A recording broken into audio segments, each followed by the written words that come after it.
प्रधानमंत्री वो व्यक्ति हैं जो पूरी जान लगानी होगी। वो हमारे लिए सबसे बेस्ट मार्केट है। आजादी के बाद हमसे कुछ ऐसी गलतियां हुई और भारत उनके लिए एक टॉप नॉच लीडर बन सकता है, इसमें कोई डाउट नहीं। हेलो जानकिन्स, welcome to the Ojaank IAS YouTube channel. और हम लोग इस सीरीज में the world is not fair बहुत सारे इंपॉर्टेंट टॉपिक्स पे चर्चा करते हैं।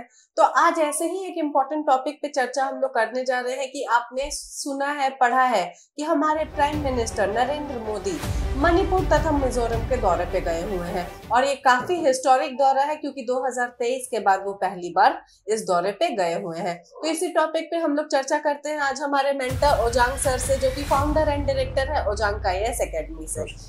तो सर, पीएम मोदी का एक बहुत हिस्टोरिक दौरा है ये, और ऑपोजिशन उनको काफी दिनों से टारगेट कर रही थी कि आप इतने अनरेस्ट के बाद भी मणिपुर नहीं जा रहे हैं। तो इस पे आपकी क्या राय है, क्या सिग्निफिकेंस है इस दौरे का?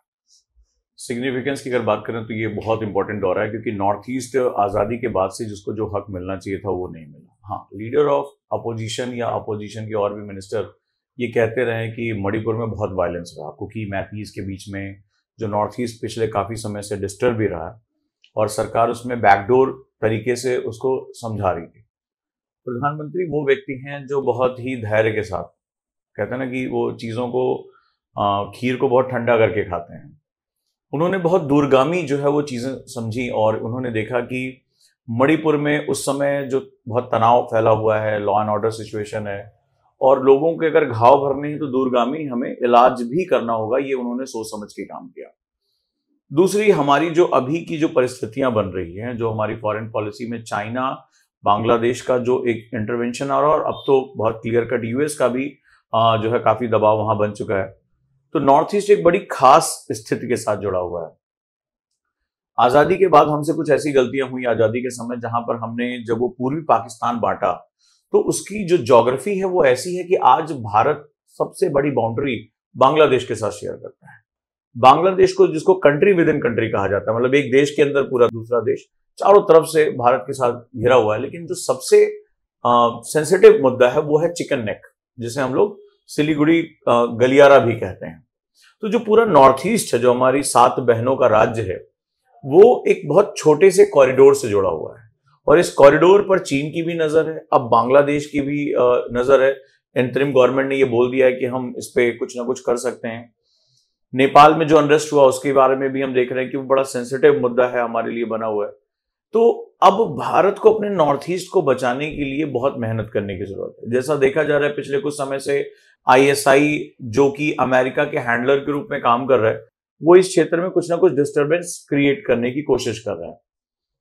तो प्रधानमंत्री ने बहुत दूरगामी तरीके से सोचा कि इस जो क्षेत्र है नॉर्थ ईस्ट पूरा का पूरा, वहां पर चाहे वो मणिपुर हो, मिजोरम हो, त्रिपुरा हो, बाकी और भी जो हिस्से हैं, इवन तो अरुणाचल प्रदेश तक, जहां चीन लगातार दबाव अपना बनाए हुए, तो एक उनके दिमाग में ये विचार था कि सबसे बड़ी प्रॉब्लम जो होती है वो इंफ्रास्ट्रक्चर की होती है और इंफ्रास्ट्रक्चर में भी जो कनेक्टिविटी होती है वो सबसे महत्वपूर्ण है। नॉर्थ ईस्ट एक खास कल्चर है, ठीक है, मेनलैंड के कल्चर से अलग है। और पहले की सरकारों पे आरोप लगा है कि नॉर्थ ईस्ट के पोटेंशियल को उन्होंने कभी यूज नहीं किया, नॉर्थ ईस्ट को जो हक मिलना चाहिए था वो नहीं मिला, चाहे वो अपने आप को अलग थलग समझ रहे हो, चाहे विकास की यात्रा हो, चाहे कनेक्टिविटी हो।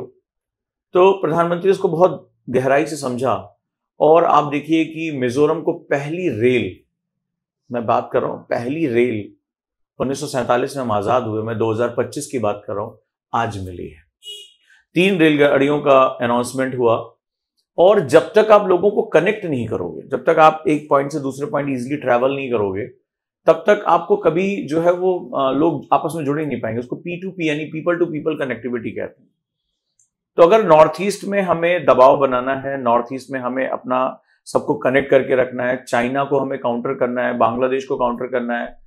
चिकन नेक ऐसी स्थिति थी कि वहां जो अलगाववादी हैं वहां पे वो धरना दे देते थे, वहां पे उसको ब्लॉकेट कर देते थे और नॉर्थ ईस्ट के लोगों के पास खाने का सामान नहीं, जरूरत की चीजें नहीं, और वो निगोशिएशन करते थे भारत सरकार के साथ। तो ये एक बहुत ही खतरनाक सिचुएशन हमारी क्रिएट हुई। हमें इसको जो है काउंटर करना है, हमें इसको समझना है और मुझे लगता है इसकी एक बहुत बड़ी शुरुआत कर दी। तो प्रधानमंत्री ने कहा कि दौरे पे जाना, हमारे यहाँ पॉलिटिक्स में ऐसा होता था कि हम गए और हमने वादे किए, हम ये करेंगे वो करेंगे और फिर वहां मीडिया की खबरें बनी और फिर हो गए। प्रधानमंत्री ने कहा कि अगर हमें दूर तक मरहम लगाना है, अगर सही दवाई करनी है, तो इन लोगों को इंफ्रास्ट्रक्चर की जरूरत है, विकास, कौशल विकास के कार्यक्रम की जरूरत है। अब आप देखिए कि मणिपुर में जाते हैं और मणिपुर में वहां पे खास महिलाओं के लिए वर्किंग वुमेन्स हॉस्टल की बात करते हैं। वो एक खास स्टेटमेंट देते हैं कि मणिपुर का समाज, वहां महिलाओं का बहुत सम्मान है। बड़ा खास बात है, पूरा भारत सीख सकता है कि जहां तक भारत के सारे हिस्सों में अगर देखें तो वहां पे हमें पैट्रियार्कल यानी पितृसत्ता मिलती है, यानी कि पुरुष प्रमुख होता है। वो एक ऐसा समाज है जहां पर महिला प्रमुख होती है, परिवार की जो हेड होती है वो महिला होती है। नॉर्थ ईस्ट हमारे आज सबसे बेहतरीन खिलाड़ियों के लिए जाना जाता है, चाहे वो हमारी मैरी कॉम हो, चाहे वो मीराबाई चानू हो। ये सब ऐसे खिलाड़ी हैं जो ओलंपिक में भारत का जो सर है वो हमेशा गर्व से ऊपर रखते हैं। लेकिन क्या उन खिलाड़ियों को जब हम गर्व से उल्लास मनाते हैं, हम बड़ी बड़ी बातें करते हैं, हमने कभी सोचा कि उनको स्टेडियम कैसे मिलते होंगे, उनके पास सुविधा कितनी होगी, वहां तक कौन जाता होगा, वहां पे सिचुएशन क्या होती होगी। मीराबाई चानू ने कहा था कि मैं प्रैक्टिस करने के लिए ट्रक ड्राइवर से जो है वो लिफ्ट लेती थी और मैं डेली ट्रेवल करने जाती थी। तो आज जब हम यहाँ पर दिल्ली में, नोएडा में, हर जगह बैठे हुए हम जब उन खिलाड़ियों के बारे में बात करते हैं तो हम तकलीफों के बारे में भी हमें पता होना चाहिए। ये पहली बात हो गई। दूसरी जो सबसे महत्वपूर्ण बात है, नॉर्थ ईस्ट के पास दो बहुत बड़े पोटेंशियल है। एक टूरिज्म का, मेघालय यानी बादलों का मंदिर, हर तरह का सेगमेंट है वहां, बहुत खास तरह के वहां पे पौधे पाए जाते हैं, बहुत ऑर्किड वहां पाया जाता है। हम पूरे विश्व बाजार में बेच सकते हैं, नॉर्थ ईस्ट को रोजगार वहीं से मिल सकता है। लेकिन उसके लिए जरूरी है मेरे पास ट्रेन कनेक्टिविटी हो, मेरे पास पोर्ट कनेक्टिविटी हो, सिक्योरिटी हो, वहां के लोगों के पास रोजगार हो और भारत के बाकी हिस्सों को उस कल्चर के बारे में पता चले, उनका कौशल विकास हो, तरीके उनके पास होने चाहिए। तो इससे हमें बहुत वहां पर बेनिफिट मिलेगा कि हम किस तरीके से हम जो है वो इस चीज को हम डेवलप करके लेकर आते हैं। तो ये बहुत दूरगामी कदम है और नॉर्थ ईस्ट पे विशेष फोकस है। दूसरी जो सबसे खास बात है, भारत ने पहली हरित क्रांति, बहुत ध्यान से इसको समझने की जरूरत है, 1965-70 में की, पंजाब, हरियाणा, पश्चिमी उत्तर प्रदेश, और वहां पर गेहूं, चावल इसको प्राइमरी बनाया। लेकिन पिछले 25-30 सालों से अगर हम भारत को देखें तो भारत में दालों की कीमत बहुत तेजी से बढ़ रही है और इसमें एक शब्द आता है प्रोटीन इन्फ्लेशन। ये विश्लेषण समझने की कोशिश करिएगा कि आखिर प्रधानमंत्री ने क्या किया, क्योंकि जो अदर न्यूज है वो उसके पॉलिटिकल ड्रामे के बीच में बात होगी, लेकिन इसके दूरगामी परिणाम समझना बहुत जरूरी है। तो भारत में बहुत जगह कोशिश हुई, जैसे महाराष्ट्र में कोशिश हुई, विदर्भ, लातूर रीजन में, लेकिन पिछले कई सालों में जो रिपोर्ट आई है, भारत में जो दालों का क्षेत्र है, जो पल्सेस का एरिया, वो इंक्रीज ही नहीं हुआ। नतीजा क्या हो रहा है कि भारत को बाहर से दालें इंपोर्ट करनी पड़ रही हैं और भारत में मुख्यतः बहुत बड़ा एक वर्ग शाकाहारी है और प्रोटीन सोर्स के लिए दाल सबसे इंपॉर्टेंट है शाकाहारियों के लिए। तो हमारे बच्चों में वो प्रोटीन नहीं पहुंच रहा है, तो नतीजा क्या हो रहा है, हमारे यहाँ स्टंटिंग, वास्टिंग, यानी कि बच्चों का वजन कम है, उनकी लंबाई नहीं बढ़ रही है। प्रोटीन बहुत जरूरी होता है और जब हम वर्ल्ड लेवल पे जाते हैं, जब हम ह्यूमन डेवलपमेंट इंडेक्स की बात आती है, बच्चों के स्वास्थ्य की बात आती है, हमारी रैंक हमेशा नीचे होती है। अब नॉर्थ ईस्ट की जो मिट्टी है वहां पर हमारे पास बहुत पोटेंशियल है कि हम दूसरी हरित क्रांति यानी सेकेंड जो एग्रीकल्चर रिवोल्यूशन है, खासतौर पे जो दालों के यानी पल्सेस के बेसिस पे, वो हम वहां पर कर सकते हैं। यानी कई हमारी प्रॉब्लम का सॉल्यूशन नॉर्थ ईस्ट में छुपा हुआ है। नॉर्थ ईस्ट का पोटेंशियल है, चाहे बेहतरीन खिलाड़ी हो, चाहे वो हमारी हरित क्रांति दूसरी हो सकती है, ऑर्गेनिक खेती, आपको पता है सिक्किम ऑर्गेनिक खेती करने वाला पहला राज्य बन गया है। बहुत एनॉर्मस वहां पे पोटेंशियल है और अगर हम उस पोटेंशियल को यूज करते हैं तो हम बहुत आगे जा सकते हैं और इसके लिए connectivity, infrastructure development, special focus बहुत जरूरी है। सर, पीएम मोदी ने ट्राइबल यूथ को भी एम्प्लॉयमेंट देने की बात की है, बच्चों को भी अच्छे और वेल इक्विप्ड स्कूल्स देने की बात की है। तो क्या शिक्षा और एम्प्लॉयमेंट ही वो टूल है जिससे नॉर्थ ईस्ट का रियल विकास संभव है, एक न्यू डॉन संभव है? इस पे आपकी क्या राय है? ये बहुत इंपॉर्टेंट सेगमेंट है क्योंकि वहां पे बहुत छोटे छोटे इंसर्जेंट ग्रुप्स हैं जो लोगों को, भाई रोजगार नहीं है, कनेक्टिविटी नहीं है, मेनलैंड से आप जुड़े नहीं हो, एजुकेशन नहीं, क्योंकि वहां का टेरेन बहुत डिफिकल्ट है, बहुत ऊंची नीची पहाड़ियां हैं, गारो, खासी, जयंतिया, तमाम मणिपुर हिल्स, तो वहां पर बहुत घने जंगल हैं, वर्षा वन पाए जाते हैं। तो ऐसे पूरे इलाके में ट्रैवलिंग करना बहुत मुश्किल हो जाता है, कनेक्टिविटी बहुत मुश्किल हो जाती है, तो ये सारे बेसिक इंफ्रास्ट्रक्चर वहां से गायब रहते हैं। तो ये जो इंसर्जेंट ग्रुप होते हैं वो कई बार अपने जो एथनिक ग्रुपिंग करके और वो भारत से अलग होने की बात करते हैं। जैसे नागालिम की मांग हुई कि जो नगा लोग उन्होंने कहा भारत से अलग हो जाएंगे। ऐसे हर जगह ये छोटे छोटे ग्रुपिंग होती है और वो यूथ को ही टारगेट करते हैं, उन्हें भर्ती करते हैं। तो अगर इन यूथ को अच्छी शिक्षा मिलेगी, अच्छा उनको हेल्थ सुविधा मिलेगी, रोजगार के अवसर, खेलों में जाने के अवसर, तो मणिपुर में ये एक बहुत बड़ा एक बदलाव आएगा, या अगर हम पूरे नॉर्थ ईस्ट की बात करें बहुत बड़ा बदलाव आएगा। लेकिन इन सब चीजों के लिए, किसी भी बड़े परिवर्तन के लिए हमारे पास इंफ्रास्ट्रक्चर होना बहुत जरूरी है, चाहे वो सड़कें हों, एयरपोर्ट्स हों, रेलवे हों, इवन तो हमारे इंस्टीट्यूशंस हैं, हॉस्पिटल्स हैं। और बहुत दुख के साथ कहना पड़ रहा है कि आजादी के बाद हमने नॉर्थ ईस्ट को पूरी तरीके से डिस्कार्ड किया। इवन तो छोटी सी मैं एक बात आपसे कहता हूं, हम मुख्य भारत के आजादी के योद्धाओं के बारे में बहुत जानते हैं, हमें पढ़ाया जाता है, चारों तरफ उनकी फोटो लगी होती है। क्या नॉर्थ ईस्ट से कोई भी योद्धा नहीं था? आप कमेंट करके मुझे 5 लोगों के नाम बताइए जो सबसे प्रमुख स्वतंत्रता सेनानी रहे हो, जिन्होंने फ्रीडम फाइटिंग में अपना योगदान दिया हो। हमें 10 बार सोचना पड़ेगा उन 5 नामों के लिए। और हम कई मामलों में नॉर्थ ईस्ट के योगदान को पूरी तरह से नकार देते हैं। और यही कारण है कि आज जो दुश्मन की नजर है, जो अमेरिका है, वो बांग्लादेश और ये सबको मिलाकर वो द्वीप बना रहा है। आज चाइना की नजर है, आज बांग्लादेश की आईसिस, और या अगर आईएसआई की बात करें तो वो जा रहा है, वो पूरी तरीके से बांग्लादेश को अपने हाथों में लेकर चिकन नेक को तोड़ना चाहता है। तो हमें बहुत तेजी से जोड़ना पड़ेगा। 1947 में हमसे जो गलती हुई है, बहुत भयानक गलती थी। अगर आपको मान लीजिए बंटवारा करना ही गलत था, लेकिन करना भी था, तो आप एक साइड रखते ना। आप दोनों साइड में दुश्मन को कैसे रख सकते हैं? पूर्वी पाकिस्तान बना, और वो भी देश के अंदर कैसे रख सकते हैं?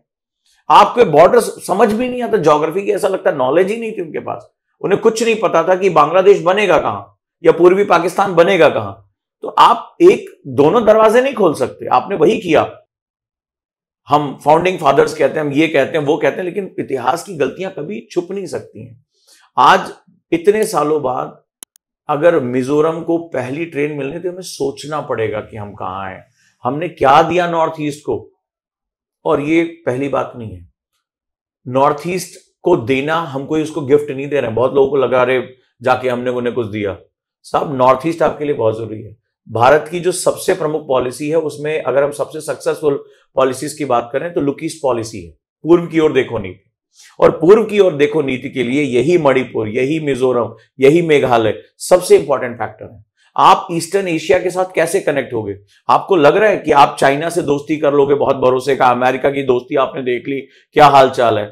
रशिया हो सकता है आने वाले टाइम में नाटो के साथ वॉर में इन्वॉल्व हो ही जाए, यूरोप के साथ वॉर में इन्वॉल्व हो ही जाए। पूरी दुनिया में अशांति, बिजनेस कहां करोगे जब चारों तरफ अशांति है? बिजनेस कहां मिलेगा? बिजनेस मिलेगा ईस्टर्न एशिया में। बिजनेस मिलेगा आपको वियतनाम, थाईलैंड, कंबोडिया, इंडोनेशिया, जावा, सुमात्रा, ये बिजनेस है आपका।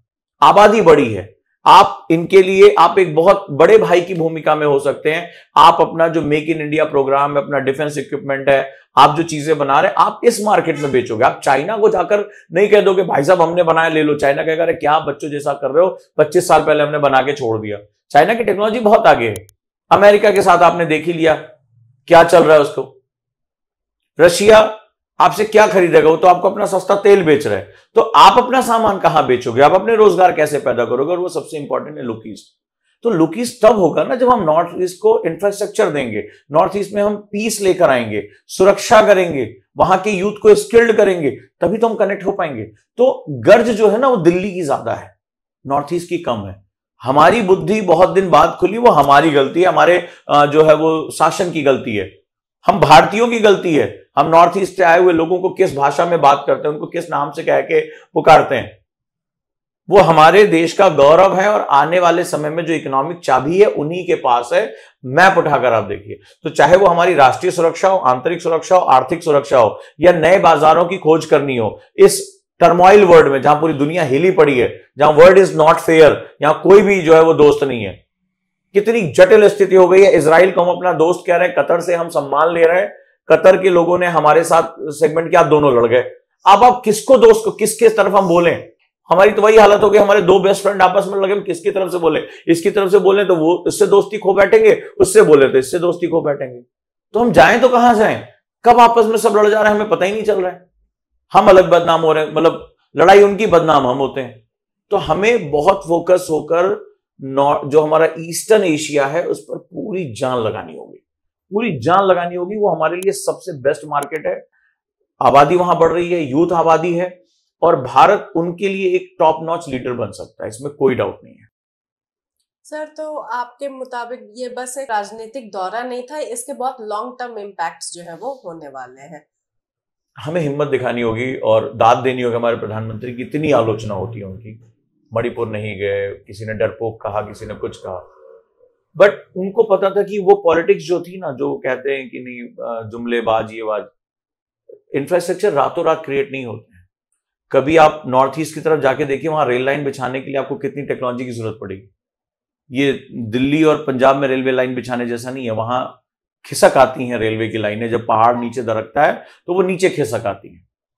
तो प्रधानमंत्री ने पहले पूरी तैयारी की, अगर हम जा रहे हैं नॉर्थ ईस्ट तो ऐसा जाएं कि वहां की लोगों की जिंदगी में बदलाव आए, और बदलाव का पहला सेगमेंट ही होता है इंफ्रास्ट्रक्चर और कनेक्टिविटी। अगर ये दो चीजें आप किसी को भी दे दो तो फिर वो अपने आप ही इकोनॉमी में अपनी गतिविधि को बढ़ा देता है। वहां का भी व्यक्ति उठेगा, बांस का बनाया हुआ सामान, बेत का बनाया हुआ सामान वो ले जाकर दिल्ली की मार्केट में बेचेगा, आसानी से वो ट्रेवल कर पाएगा, बिजनेसमैन आएंगे जाएंगे, यहां से इन्वेस्ट वहां जाएगा, इन्वेस्टमेंट होगा। तो ये एक दूरगामी जो है वो परिणाम निकल कर आ रहा है, एक बहुत लॉन्ग टर्म है। तो इसको पॉलिटिक्स कहने वाले शायद मुझे लगता है ना तो भारत को समझते हैं, ना भारत की समस्याओं को समझते हैं, और उनका काम है बोलना। खैर वो भी लोकतंत्र में जरूरी है कि वो बोलते रहे, कम से कम सरकार पे दबाव बना रहना जरूरी है। Thank you so much sir, आपके इन विचारों के लिए, जिससे हमें बहुत कुछ सीखने को मिलता है। अगर आपको ये वीडियो पसंद आया है तो प्लीज लाइक करिए, शेयर करिए, सब्सक्राइब करिए, और अगर आप चाहते हैं कि हम ऐसे ही किसी और टॉपिक पे बात करें तो कमेंट सेक्शन में हमें जरूर बताइए। Thank you so much.